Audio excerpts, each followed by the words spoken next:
The Big Cheese by Jory, John, and Pete Oswald.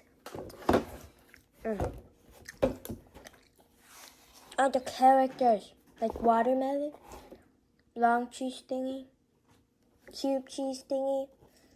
I think that's supposed to be a pizza, guys. They call me the Big Cheese. Oh, say it with me, please. The Big Cheese. Ta-da. You better believe it. That's right, folks. I'm the biggest, cheesiest piece of cheddar in the whole world. I'm really something to behold. Take a good look at me. Are you seeing what I'm seeing? Have you ever observed a more impressive cheese in your life? It's not just my stature too either. It's my persons, my vibe, the energy I emanate, the excitement I exude. It's the way I fill a room or a theater or a stadium.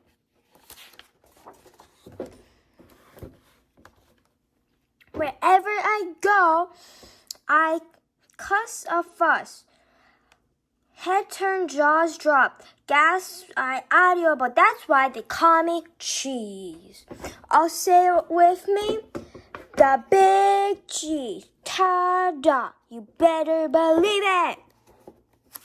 The Hollywood. The Big Cheese. How did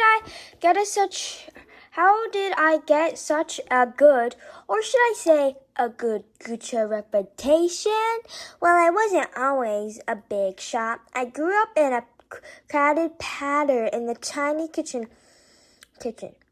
I was an unremarkable little kid. We lived quiet lives of pasteurization.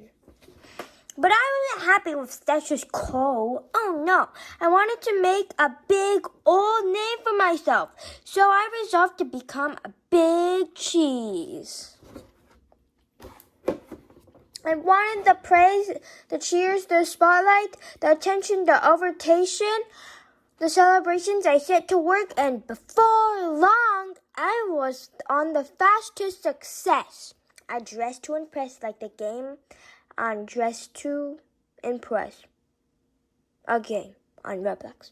I shredded the competition. I stole every show.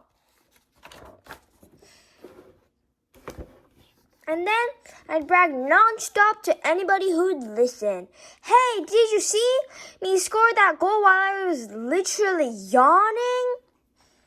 What was the secret to my success? Well, I stuck to things I was good at. That way I couldn't possibly fail. Did it get a little boring never trying anything new? I suppose. But it didn't matter as long as everyone agreed that I was. Oh, say it with me, please. The Big Cheese. Ta-da.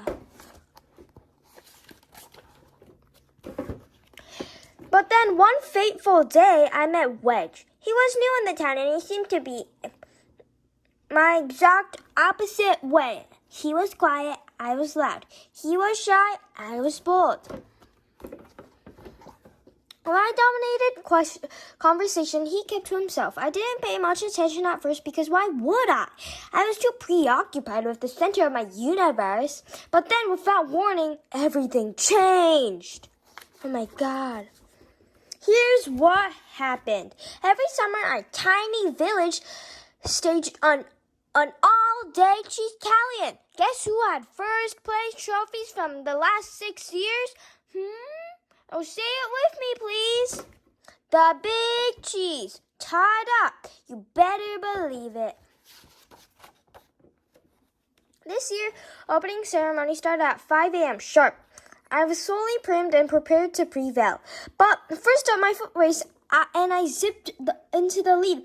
Within seconds, though, there was someone on my heels. I could hear his breath, the pitter-patter of his agile feet. It was Wedge.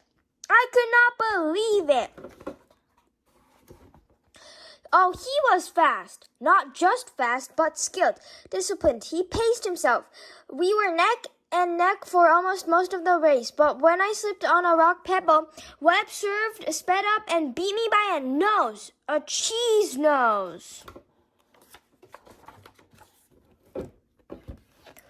For the first time, I come in second place. Oh, Ignity. But there was no time to scold because the next leg of the competition has already started. It was a game of chess. Before I could blink or think, Wedge had taken my king in 4 moves, and while I was pretty protesting to the judges, he'd already moved on. The following events were a blur of loss after humiliating loss. Hat making, sheep herding, bread buttering. Oh my God. It turned out that Wedge was quietly excellent at everything. Even when he won, though, he didn't gloat. He was so humble. It was odd. It was discerning. It was baffling. Finally, I watched in dismay as Wedge trounced me one last time and came to a bitter end.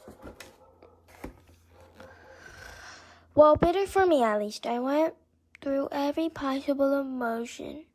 Ag, rah, no, boo, until I finally exhausted myself.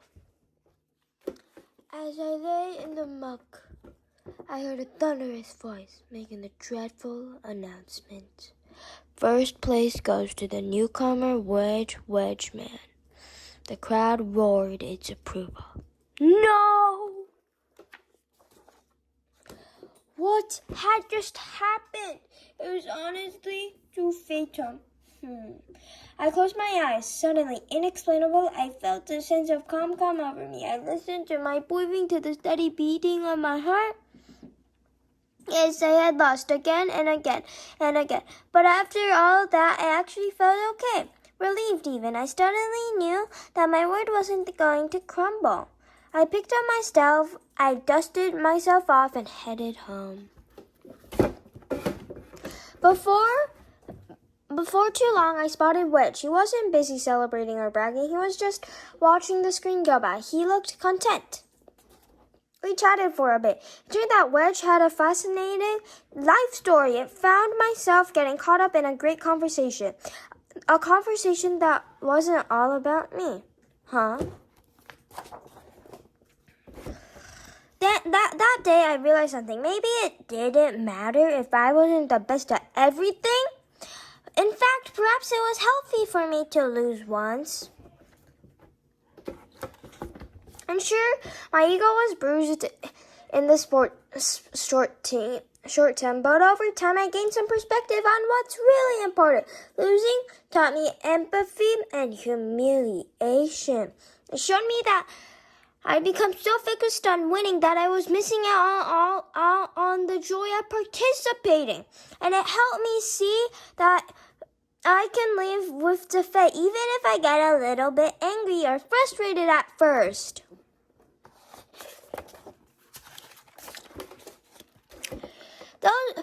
These days, I'm trying not to worry about whenever I win or lose. I don't have to impress everyone all the time. I let others have the spotlight. And I've taken up some new hobbies, just for me. Yes, I'm trying to be a better wheel of cheddar. So now, when I grab out something, well, I mostly brag about my friends. Whoa, did you see that? What a move. Because it turns out that anyone from crumb of Orgazana to a flick of Fita to an unassuming wedge of Bria can be... Oh, say it with me, please. The big cheese. Ta-da! Ta-da! Ta-da! Ta-da! You better believe it. Bam, bam, bam, and a book. We got this book from Carlsbad City Library, so if you want to check it out, you could check it out in a few weeks. Bye-bye. See you next week, people.